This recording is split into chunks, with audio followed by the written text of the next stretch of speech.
Episode की शुरुआत वहीं से होती है जहां कहानी खत्म हुई थी। यूरा उन पर हमला करने के लिए पूरी तरह से तैयार थी। मुरियम यूनियन के सैनिक देखकर हैरान हो गए थे कि यूरा इस हालत में भी लड़ने को पूरी तरह से तैयार थी। यह देखकर मुरियम यूनियन का लीडर ग्वान हायन भी डर गया और उसने हमले का आदेश दे दिया। फिर शुरू हुई जबरदस्त जंग टेमन सेक्ट की लीडर और मुरियम यूनियन के बीच। एक बहुत ही खतरनाक लड़ाई के बाद म्योंग को होश आया। जब वो लड़ाई चल रही थी तो वो बेहोश हो चुका था। जैसे ही उसे होश आया, यूरा ने दर्द भरी आवाज़ में उसे पुकारा और कहा कि उसे डर था कि वो मर चुका होगा। म्योंग यूरा की इस हालत को देखकर अंदर तक दहल गया, लेकिन यूरा मुस्कुराई और बोली कि मैं खुश हूँ कि कम से कम तुम्हें अलविदा कहने तक मैं जिंदा हूँ। हम देखते हैं कि यूरा का शरीर पूरी तरीके से जख्मी था। उस पर कई तलवारें लगी हुई थी, लेकिन फिर भी वो मुस्कुरा रही थी। उसने बताया कि मुरियम यूनियन पीछे हट चुकी है जब उसने सेल्फ एक्सप्लोजन स्किल का इस्तेमाल करने की कोशिश की थी। म्योंग उसे इस हालत में देखकर रोने लगा था। जब यूरा ने म्योंग को रोते हुए देखा तो पूछा वो क्यों रो रहा है। तब म्योंग ने कहा कि वह दुख से भर चुका है।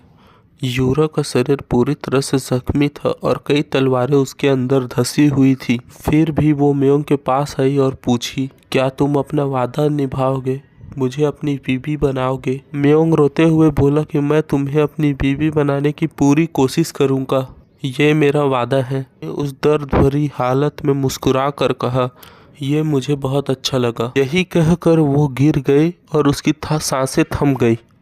म्योंग दौड़ते हुए उसके पास गया और उसे अपनी बाहों पर लेके फुट फुट के रोते हुए वहीं उसी जगह अपना दम तोड़ दिया और उसने मरते हुए ये कहा, यही मेरी इस जिंदगी का अंत है।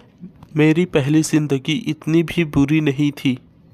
उसने इंसानियत को बचाया था। उसने पृथ्वी के रक्षक के तौर पर अपना नाम बनाया था। इसी वजह से भगवानों ने मुझे 3 इच्छाओं का वरदान दिया था, 2 बार पुनर्जीवित होने की शक्ति। पहले उसने सोचा था वो अपनी अगली ज़िंदगी शांति से जिएगा, लेकिन अब जो कुछ भी हुआ उसके बाद वो अपनी इस ज़िंदगी को यूरा के लिए ही जिएगा और मरेगा। जब वो जागा तो उसने देखा कि उसके पास एक टकला आदमी खड़ा है जो उसका नौकर है। वो उसके सामने खाना लेकर खड़ा है। उस टकले नौकर को देखकर उसे एहसास हुआ कि वह कई साल पीछे आ चुका है।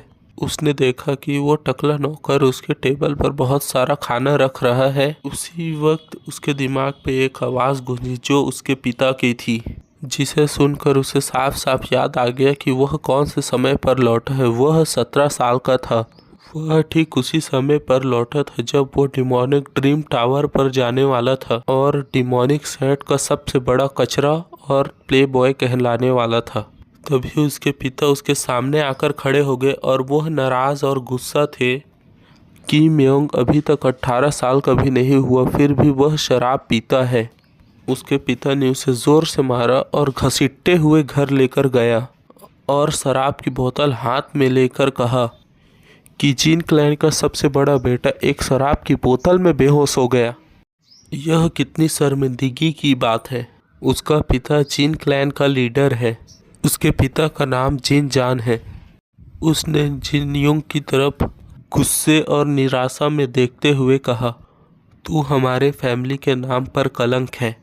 म्योंग उनके पास गया और कुछ समझाने की कोशिश की, लेकिन उसके पिता ने गुस्से से उसे चुप करा दिया और उसे कहा, अगर तुम कमज़ोर हो तो कम से कम चालाक बनने की कोशिश तो कर सकते हो। उसके पिता ने कहा, तुझे पता है कि मैं तुम्हें घर क्यों लाया था? तुमने सोचा, पिछली बार मैंने इस सवाल पर चुप रहा था, जिसके बाद मेरे पिता ने मुझे कुत्ते की तरह मारा था, लेकिन इस बार उसने जवाब दिया। शायद डीमन सेक्ट के होने वाली लीडर के साथ मीटिंग की वजह से। वो मीटिंग यूरा के साथ थी जो उस समय 17 साल की थी और साथ में थे डिमोनिक क्लैन के सबसे बड़े 6 सेक्टों के भविष्य के होने वाले उत्तराधिकारी। ये मीटिंग अगला लीडर चुनने के लिए बहुत ज़रूरी थी, लेकिन पिछले जीवन में उन 6 अधिकारियों में से कोई भी उसका पति नहीं बन पाया था, बल्कि यूरा ने चुना था उस गद्दार मोबैक को। इस बार म्योंग अपने पिता के सामने खड़े होकर खुद से वादा किया कि इस बार मैं ऐसा नहीं होने दूंगा। म्योंग के पिता ने इस पर गुस्से भरी आवाज़ में कहा कि मैं तुझे इस समय तक इसलिए सहता हुआ आया कि तू इस मौके पर कुछ कर सके और हमारे क्लैन का नाम ऊंचा कर सके।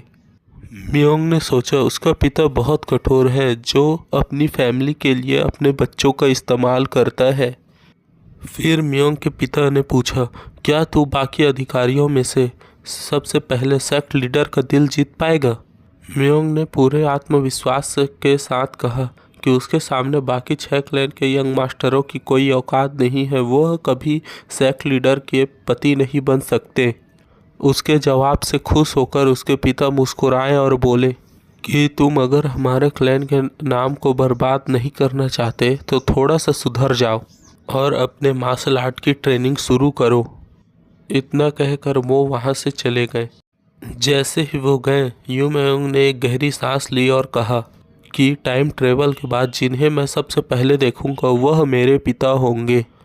ये वही पल है जिसकी मुझे उम्मीद थी। 10 साल नहीं 20 साल पीछे आया हूँ। अब मेरे पास अनगिनत मौके हैं भविष्य बदलने के।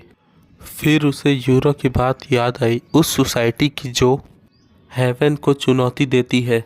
वह सोचने लगा कि वह ग्रुप अभी भी जिंदा होगा और उसने ठान लिया कि मैं उन्हें ढूंढूंगा और पूरी तरह से बर्बाद कर दूंगा। तभी म्योंग के टकले नौकर ने उससे जोर से पूछा कि अब तुम क्या करने वाले हो? म्योंग ने सवाल किया कि मतलब तुम्हारा क्या है? तब टकले नौकर ने बताया कि तुमने अभी अपने पिताजी के सामने कहा कि तुम फ्यूचर सेक्ट लीडर के पति बनोगे। म्योंग चौंक गया और उसने पूछा, मैंने ऐसा कब कहा? जो उस टकले नौकर ने जोर देकर कहा, तुमने यही तो कहा था।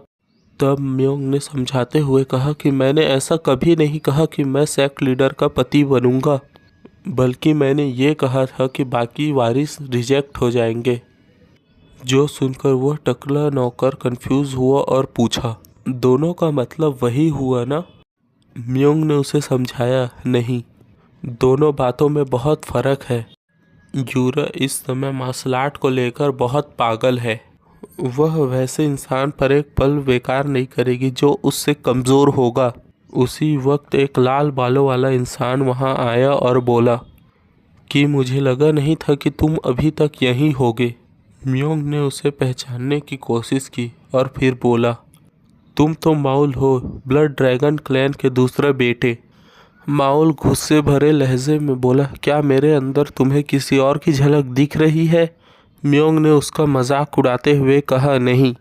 क्या तुम इतने एक्साइटमेंट में अकेले ही आ गए? क्या तुम योंग ही को नहीं लाए?